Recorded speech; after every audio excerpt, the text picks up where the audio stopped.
वंशानुक्रम माता पिता से संतान को प्राप्त होने वाले गुणों का नाम परिभाषा है। तो दोस्तों यहाँ पे 4 ऑप्शन दिया गया है। एक है रूथ बेनेडिक्ट है, दूसरा डार्विन है, तीसरा मेंडल है और डी वाला जो ऑप्शन है इसमें से होगा कोई नहीं। तो दोस्तों इसका जो सही आंसर होगा ए वाला सही आंसर होगा, मतलब रूथ बेनेडिक्ट, ये इसका सही उत्तर होगा। दूसरा प्रश्न है दोस्तों, वंश परंपरा के मुख्य वाहक होते हैं। वंश परंपरा के मुख्य वाहक होते हैं। ऑप्शन है ए गुण, बी है पैतृक और सी भ्रण और डी है कोई नहीं। तो इसका सही आंसर होगा बी, पैतृक होते हैं ये। ठीक है। तीसरा प्रश्न है, आनुवंशिकता के निम्नलिखित नियमों में से कौन सम्मिलित नहीं है। तो दोस्तों इसका सही आंसर होगा सी, अभ्यास का नियम। ठीक है। चौथा प्रश्न है, कौन सा रोग वंशानुगत होता है। तो दोस्तों इसका सही उत्तर जो होगा वर्णांधता और हीमोफीलिया, यह दोनों आनुवंशिकता रोग होता है, यानी वंशागत ये रोग होता है। तो इसका सी वाला ऑप्शन सही होगा, मतलब ए और बी दोनों सही है। पांचवा प्रश्न है, बालकों में वंशानुक्रम के कारण पाया जाता है। इसका सही आंसर होगा शारीरिक विभिन्नता।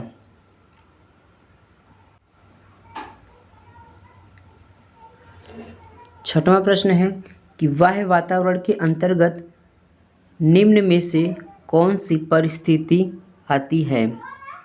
तो दोस्तों इसका उत्तर हो जाएगा उपयुक्त सभी, क्योंकि बाह्य वातावरण के अंतर्गत सामाजिक भी आती है और सांस्कृतिक भी आती है, भौतिक भी आती है, उपयुक्त सभी। तो ये सभी इसका सही आंसर हो जाएगा। 7वां प्रश्न है, शिक्षा मनोविज्ञान का केंद्र होता है। तो शिक्षा मनोविज्ञान का जो केंद्र होता है ये किसको बता देंगे। तो दोस्तों इसका जो आंसर होगा बालक होगा। बालक जो होता है यह शिक्षा मनोविज्ञान का क्या होता है, केंद्र को होता है या केंद्र होता है। ठीक है। और 8वां प्रश्न क्या है, वंशागत की इकाई होती है। तो वंशागत की जो इकाई होती है वह जीन होता है। जीन जो होता है ये वंशागत या आनुवंशिकी क्या होती है, इकाई होती है। 9वां प्रश्न है, मेंडल से पूर्व प्रसंस्करण है। इसका आंसर हो जाएगा वैज्ञानिकों के इसके प्रयोग किए लेकिन स्पष्ट निष्कर्ष नहीं निकाल गए थे। मतलब दोस्तों कि मेंडल से पूर्व प्रसंस्करण का जो आंसर हो जाएगा बता देंगे सी वाला ऑप्शन सही है, क्योंकि वैज्ञानिकों ने इसके प्रयोग किए लेकिन स्पष्ट निष्कर्ष नहीं, प्रयोग तो किया गया था लेकिन इसका स्पष्ट रूप से इसका कोई निष्कर्ष नहीं निकाला था। तो ये वाला आपका सी वाला ऑप्शन जो होगा सही होगा। 10वां वाला प्रश्न है, भारत में प्रथम मनोवैज्ञानिक प्रयोगशाला की स्थापना की गई थी। भारत में जो है मनोवैज्ञानिक की प्रयोगशाला की स्थापना कब हुई थी। तो इसका आंसर जो होगा या कहाँ हुई थी, इसका जो आंसर हो जाएगा वह हो जाएगा दोस्तों कलकत्ता में। तो इसका सी वाला ऑप्शन सही हो जाएगा। ठीक है। बात करते हैं 11 प्रश्न का, बाल मनोविज्ञान में अध्ययन किया जाता है। बाल मनोविज्ञान में जो अध्ययन किया जाता है ये किया जाता है बालक के जन्म के पूर्व गर्भावस्था से लेकर किशोरावस्था तक। तो इसका सही आंसर जो होगा सी होगा। 12 वाला प्रश्न क्या है दोस्तों, ग्रेगर जॉन मेंडल किसके लिए प्रसिद्ध है। तो दोस्तों जो ग्रेगर जॉन मेंडल है वह आनुवंशिकता के लिए प्रसिद्ध है।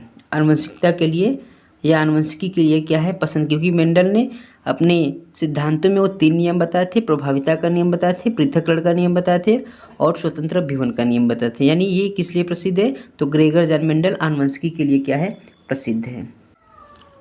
अगला 13 वाला प्रश्न है दोस्तों, हीमोफीलिया रोगी की प्रथम पहचान हुई थी। मतलब हीमोफीलिया रोगी की प्रथम पहचान जो हुई थी ये किस में हुआ था दोस्तों। तो यहाँ पे ऑप्शन दिया गया है महारानी विक्टोरिया। इसका सी वाला जो ऑप्शन होगा वह सही होगा। ठीक है। चौथा प्रश्न क्या है, वर्णांधता का सबसे पहले उल्लेख किस सन में हुआ था। तो इसका भी जो आंसर हो जाएगा ये 1876 ईस्वी में सही हो जाएगा। सी वाला ऑप्शन ही सही है। 15वां प्रश्न है, वर्णांध रोगी किस रंग में अंतर नहीं कर पाता है। तो वर्णांध रोगी में किस रोग में अंतर नहीं कर पाता है। तो इसका सही आंसर होगा सी, लाल और हरा। वर्णांध रोग से जो ग्रसित व्यक्ति होता है वह लाल और हरे रंग का क्या कर नहीं पाता है, पहचान नहीं कर पाता है। ठीक है दोस्तों। अब अगला प्रश्न 16वां है, पाइसम सटाइवम किसका वैज्ञानिक नाम होता है? तो दोस्तों पाइसम सटाइवम जो होता है वह आपका होता है उद्यान मटर का। मटर का जो है पाइसम सटाइवम नाम होता है। ठीक है। और फिर से यहाँ 17वां प्रश्न पूछा जा रहा है कि वंशागत है किसका है?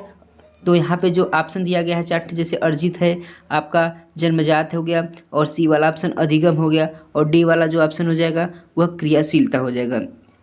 तो दोस्तों इसका जो राइट आंसर होगा ये जन्मजात हो जाएगा, मतलब ये बी वाला ऑप्शन इसका सही हो जाएगा। ठीक है। 18 वाला प्रश्न क्या है कि विकासवादी सिद्धांत का समर्थक था। विकासवादी सिद्धांत का जो समर्थक था वो किसने किया था? लैमार्क। क्योंकि आप जानते हैं लैमार्क ने जैव विकास के संबंध में क्या किए थे? यह अपने सिद्धांत को दिए थे, और इनके सिद्धांत को क्या कहा जाता है? विकासवाद कहा जाता है, या इसे लैमार्कवाद कहा जाता है। अगला प्रश्न है दोस्तों, बालक के विकास के लिए आवश्यक होता है। तो यहाँ पर देखिए बालक के विकास के लिए आवश्यक क्या होता है? तो बालक के विकास के लिए वातावरण भी आवश्यक होता है, और वंशानुगत भी आवश्यक होता है, प्रेरणा भी होता है। तो इसका सही आंसर हो जाएगा सभी, डी वाला जो ऑप्शन इसका सही हो जाएगा। 20वां वाला प्रश्न देखिए, संतान को पिता से कितने जीन प्राप्त होते हैं? तो संतान को पिता से कितने जीन प्राप्त होते हैं? तो यहाँ पे देखिए, यहाँ पे जो सही आंसर होगा 50%। 50% होता जो जीन होता है ये पिता से प्राप्त होता है। 21 वाला प्रश्न देखिए कि वंशानुगत रोग माने जाते हैं। तो वंशानुगत जो रोग होते हैं वो किससे माने जाते हैं? तो वर्णांधता है, हीमोफीलिया है, दोनों है, कोई नहीं। तो वंशानुगत अभी इससे पहले वाले प्रश्न में आया था दोस्तों। इसका देखिए वर्णांधता भी हो जाएगा, हीमोफीलिया भी हो जाएगा। तो हम इसका जो सही आंसर लगाएंगे दोनों लगाएंगे, यानी सी वाला इसका ऑप्शन क्या हो जाएगा? सही हो जाएगा। तो सी वाला इसका ये देखते हैं 22 वाला क्वेश्चन कि क्या उपर्युक्त थे? तो इसका जो उत्तर हो जाएगा क्या उपर्युक्त थे, तो इसमें बता देंगे कि मटर के पौधों में प्राकृतिक रूप से स्वपरागण ही होता है। जी दोस्तों ये बहुत सही बात है। जो इसका क्या उपर्युक्त थे, तो ये इसका सही ए वाला ऑप्शन जो होगा सही होगा, क्योंकि मटर के पौधों में प्राकृतिक रूप से क्या होता है? स्वपरागण होता है। ठीक है। 23 वाला प्रश्न क्या है? वर्णांध व्यक्ति लाल व हरा रंग में विभेद नहीं कर पाता है, इसे कौन सा दोष कहा जाता है? तो आप जानते हैं इसे प्रोटीन दोष कहा जाता है, वसा दोष कहा जाता है, अम्लीय दोष कहा जाता है, या कोई नहीं कहा जाता है। तो इसका जो सही आंसर हो जाएगा प्रोटीन दोष, यानी ये प्रोटीन दोष होता है। अगला प्रश्न है 24 का, वर्णांध व्यक्ति नहीं बनता है कलाकार, अध्यापक, छात्र और संगीतज्ञ। तो दोस्तों आप जानते हैं कि वर्णांध व्यक्ति जो होता है वह लाल और हरे रंग की पहचान नहीं कर पाता है।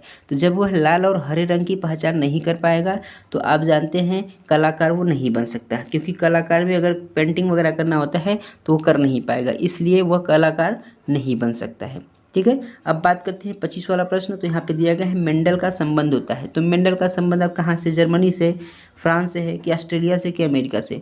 तो दोस्तों इसका जो सही आंसर हो जाएगा मेंडल का जो संबंध होता है वह कहाँ से होता है? तो ऑस्ट्रिया से होता है। मेंडल का संबंध ऑस्ट्रिया से होता है। ठीक है।